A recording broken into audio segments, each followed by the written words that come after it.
Hello friends, ये हमारी biology challenge 5 घंटे क्लास वर्सेस 10 मिनट एमसीक्यू की 6 क्लास है। इस चैलेंज सीरीज़ में हम आप जो भी अपनी ऑफलाइन कोचिंग में या फिर किसी बड़े चैनल पे कोई टॉपिक आपने 5 से 6 घंटे में कंप्लीट किया होगा, उस टॉपिक को हम यहाँ पर 10 से 20 मिनट में कवर करेंगे, वो भी बिना एक भी क्वेश्चन छोड़े।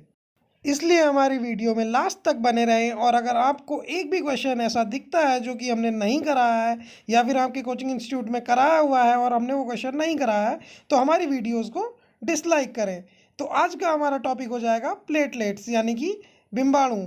तो प्लेटलेट्स से हमारा फर्स्ट क्वेश्चन हो जाएगा, बिंबाणुओं को क्या कहा जाता है।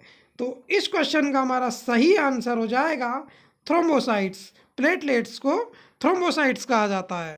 हमारा सेकंड क्वेश्चन हो जाएगा, एक स्वस्थ मानव शरीर में बिंबाणुओं यानी कि प्लेटलेट्स की संख्या कितनी होनी चाहिए। तो देखिए, जो लोग एनटीपीसी के लिए ये वीडियो देख रहे हैं वो लोग इस क्वेश्चन पर स्टार मार्क कर लेंगे, क्योंकि ये क्वेश्चन आपका लोको पायलट में पूछा जा चुका है।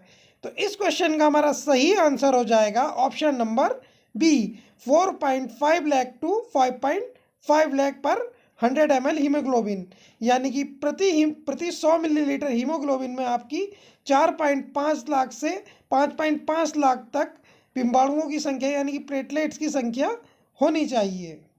हमारा अगला क्वेश्चन हो जाएगा, प्लेटलेट्स का जीवन काल कितने दिन का होता है, यानी कि प्लेटलेट्स का जो लाइफ स्पेन टाइम है वो कितने दिन का होता है। तो इस क्वेश्चन का हमारा सही आंसर हो जाएगा option number A, 8 to 10 days. 8 से 10 दिन का प्लेटलेट्स का जीवन काल होता है। क्वेश्चन नंबर 4 हो जाएगा, प्लेटलेट्स यानी कि बिंबाणुओं की मृत्यु कहाँ होती है, यानी कि प्लेटलेट्स डिस्ट्रॉय होने के लिए कहाँ पर जाती हैं। तो इस क्वेश्चन का हमारा सही आंसर हो जाएगा ऑप्शन नंबर डी, रुधिर यानी कि ब्लड में। प्लेटलेट्स डिस्ट्रॉय होने के लिए कहीं नहीं जाती हैं, वो ब्लड में ही डिस्ट्रॉय हो जाती हैं। फिफ्थ क्वेश्चन हो जाएगा, प्लेटलेट्स यानी कि बिंबाणुओं का पुनर्जन्म कहाँ होता है, यानी कि प्लेटलेट्स रीजेनरेट कहाँ होती हैं। तो देखिए, ये क्वेश्चन आपका एसएससी जीडी में पूछा हुआ क्वेश्चन है। इस क्वेश्चन का हमारा सही आंसर हो जाएगा ऑप्शन नंबर डी, रुधिर यानी कि ब्लड में प्लेटलेट्स रीजेनरेट होती हैं। हमारा नेक्स्ट क्वेश्चन हो जाएगा, आरबीसी, डब्ल्यूबीसी और प्लेटलेट्स का सही रेशियो क्या है, यानी कि जो ब्लड के हमारे तीनों कंपोनेंट्स होते हैं, तीनों कारक होते हैं जिनसे कि ब्लड मिल करके बना होता है, red blood cells, white blood cells और प्लेटलेट्स, तो ये हमारे ब्लड में किस रेशियो में होते हैं। देखिए, एसएससी के सीजीएल में ये क्वेश्चन कई बार रिपीट हो चुका है, तो इस क्वेश्चन के ऊपर आप लोग स्टार मार्क कर लेंगे। इस क्वेश्चन का हमारा सही आंसर हो जाएगा 600:1:40, यानी कि option number C, 600:1:40। Question number 7 हो जाएगा, रुधिर का थक्का जमने में कौन सा कारक सहायक होता है।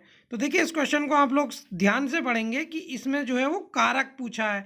अगर हमसे रुधिर में का थक्का जमने में कौन सा प्रोटीन सहायक होता है, तो इस क्वेश्चन का हमारा सही आंसर हो जाता ऑप्शन नंबर डी। लेकिन इस क्वेश्चन में उसने हमसे पूछा है कि कौन सा कारक, यानी कि जो हमारा ब्लड 3 कारकों से, 3 कंपोनेंट से मिलकर के बना होता है, उनमें से कौन सा कारक रक्त का थक्का जमाने में सहायता प्रदान करता है। तो इस क्वेश्चन का हमारा सही आंसर हो जाएगा ऑप्शन नंबर ए, प्लेटलेट्स।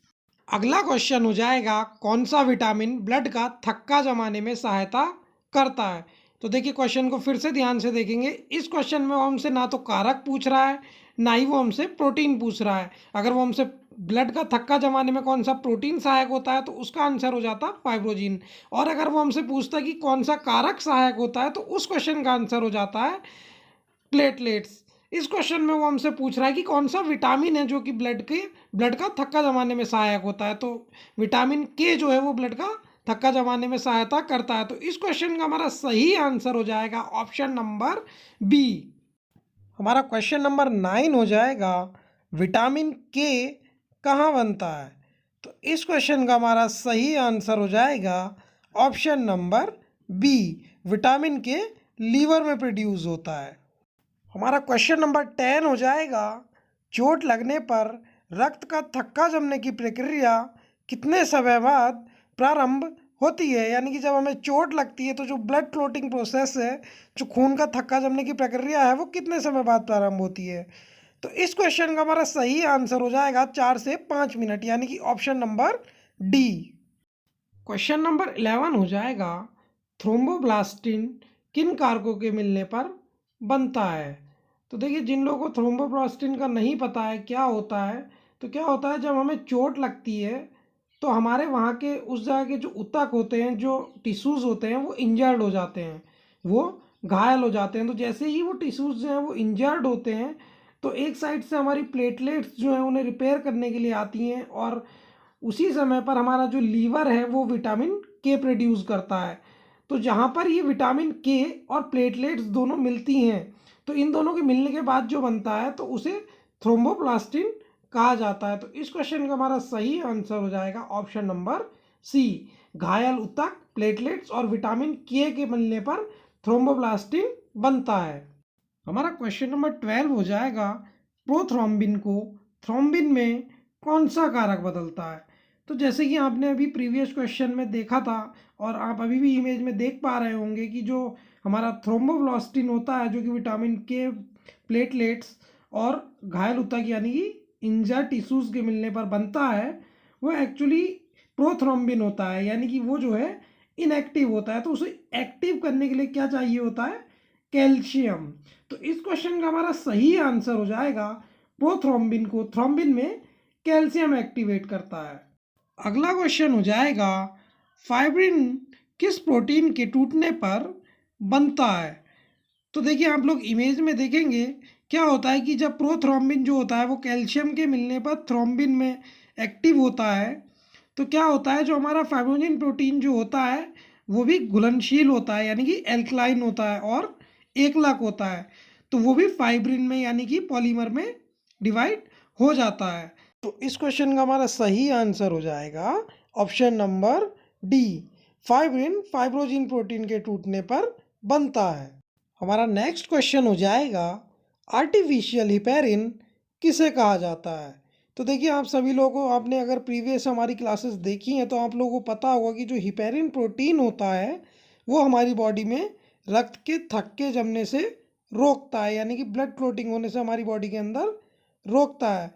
तो देखिए, क्या होता है, जब ये हिपेरिन प्रोटीन जो है हमारी बॉडी में बनना बंद हो जाता है, तो डॉक्टर जो हैं वो हमें आर्टिफिशियल हिपेरिन चढ़ाते हैं। तो इस आर्टिफिशियल हिपेरिन को क्या कहते हैं हम लोग? हीरोडिन। तो इस क्वेश्चन का हमारा सही आंसर हो जाएगा option number D. Artificial heparin को हीरोडिन कहा जाता है। हमारा नेक्स्ट क्वेश्चन हो जाएगा, आर्टिफिशियल हिपेरिन यानी कि जिसे हम लोग हीरोडिन कहते हैं, वो कहाँ से प्राप्त होता है? देखिए, जो आर्टिफिशियल हिपेरिन होता है, हीरोडिन, ये हमें स्लाइवा ऑफ लीच यानी कि जोक की लार से प्राप्त होता है। तो इस क्वेश्चन का हमारा सही आंसर हो जाएगा option number B. Question number 16 हो जाएगा, ब्लड बैंक में रखा खून जमता क्यों नहीं है? तो देखिए, ये बहुत ही कॉमन सा क्वेश्चन है। कभी कभी आप लोगों के भी दिमाग में क्वेश्चन आता होगा कि जब हमारी बॉडी से खून निकलता है तो वो कुछ समय बाद खराब हो जाता है, लेकिन ये जो ब्लड बैंक में खून रखा हुआ होता है, ये 45 टू 50 डेज तक कैसे रखा रहता है? तो देखिए, क्या होता है, जो ब्लड बैंक में खून रखा होता है वो लोग उसमें कैल्शियम सिट्रेट और सोडियम ऑक्सलेट मिलाते हैं, जिससे कि वो खून जो है वो 40 टू 45 डेज तक सेफ रखा रहता है। तो इस क्वेश्चन का हमारा सही आंसर हो जाएगा ऑप्शन नंबर डी।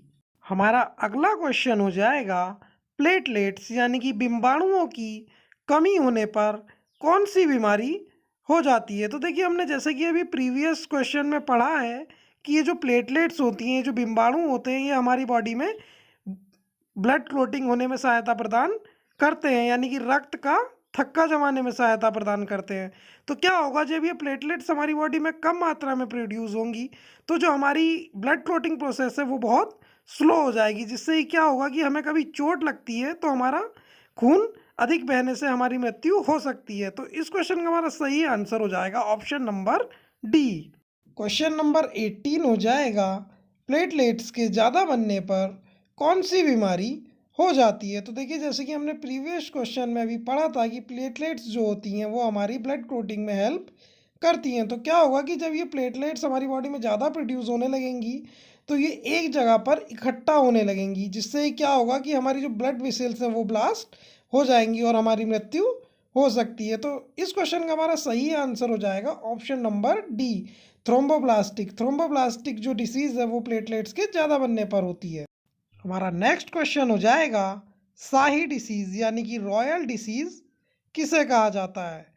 तो ये क्वेश्चन हमारा जो है वो एसएससी के स्टेनोग्राफर में पूछा गया क्वेश्चन है। ठीक है, तो इस क्वेश्चन का हमारा सही आंसर हो जाएगा option number B, haemophilia disease को रॉयल डिसीज़ कहा जाता है। देखिए हीमोफीलिया डिसीज़ में क्या होता है कि हमारी जो बॉडी है उसमें जो प्लेटलेट्स है वो प्रोड्यूस होना लगभग बंद हो जाती है, या फिर जो जो प्रोड्यूस होती भी हैं वो मिच्योर नहीं हो पाती हैं। ठीक है, अगला क्वेश्चन हो जाएगा, क्रिसमस फैक्टर डिसीज़ किसे कहा जाता है? देखिए क्रिसमस फैक्टर डिसीज़ को हिंदी में भी क्रिसमस फैक्टर बीमारी ही कहा जाएगा। तो देखिए इसका सही आंसर हो जाएगा ऑप्शन नंबर बी, हीमोफीलिया को क्रिसमस फैक्टर डिसीज़ कहा जाता है। देखिए ये जो हीमोफीलिया बीमारी है, ये जो रॉयल डिसीज़ है, ये एक्चुअल में सबसे पहले ऐसा माना जाता है कि 25 और दिसंबर को पता चली थी, तो इसलिए इस बीमारी को क्रिसमस फैक्टर डिसीज़ भी कहा जाता है। अगला क्वेश्चन हो जाएगा, शाही बीमारी यानी कि रॉयल डिसीज़ किस परिवार से शुरू हुई थी? देखिए शायद पिछले क्वेश्चन में आपको बताना भूल गया हूँ, ये जो शाही बीमारी है, जो रॉयल डिसीज़ है, ये एक आनुवांशिक बीमारी है। ठीक है, तो इस क्वेश्चन का हमारा सही आंसर हो जाएगा ऑप्शन नंबर डी, महारानी विक्टोरिया से ये शाही बीमारी प्रारंभ हुई थी। अगला क्वेश्चन हो जाएगा, निम्न में से कौन सी बीमारी में प्लेटलेट्स की कमी हो जाती है? तो इस क्वेश्चन का हमारा सही आंसर हो जाएगा, डेंगू व मलेरिया में प्लेटलेट्स की कमी हो जाती है। देखिए जो मैं समझाना चाह रहा हूँ आप लोग वही समझेंगे। मैंने समझाया कि डेंगू और मलेरिया में प्लेटलेट्स की कमी हो जाती है, ना कि प्लेटलेट्स की कमी से डेंगू और मलेरिया हो जाता है। तो इसी क्वेश्चन के साथ हमारा जो प्लेटलेट्स का टॉपिक था वो कंप्लीट होता है, और इस टॉपिक से जितने भी एग्ज़ाम ओरिएंटेड क्वेश्चन थे वो हम करा चुके हैं। अब आप हमारे कंटेंट को अपने किसी भी सो कॉल्ड बड़े चैनल या फिर बड़े टीचर के जो आपने 4-5 घंटे में पढ़ा होगा उनके नोट्स से, या फिर अपनी ऑफलाइन कोचिंग के नोट्स से मिला सकते हैं। अगर एक भी एग्ज़ाम ओरिएंटेड क्वेश्चन एक्स्ट्रा निकलता है तो आप हमारी वीडियो को डिसलाइक कर सकते हैं। और अगर आपको हमारी वीडियो से कुछ भी अपने एग्ज़ाम के लिए नया सीखने के लिए मिला है तो हमारे चैनल परीक्षार्थी को सब्सक्राइब करना ना भूलें, तथा बेल आइकॉन की नोटिफिकेशन बेल को ऑल पर सेट करें ताकि हमारी कोई भी क्लास आपसे मिस ना हो पाए। Thank you, I really appreciate your time.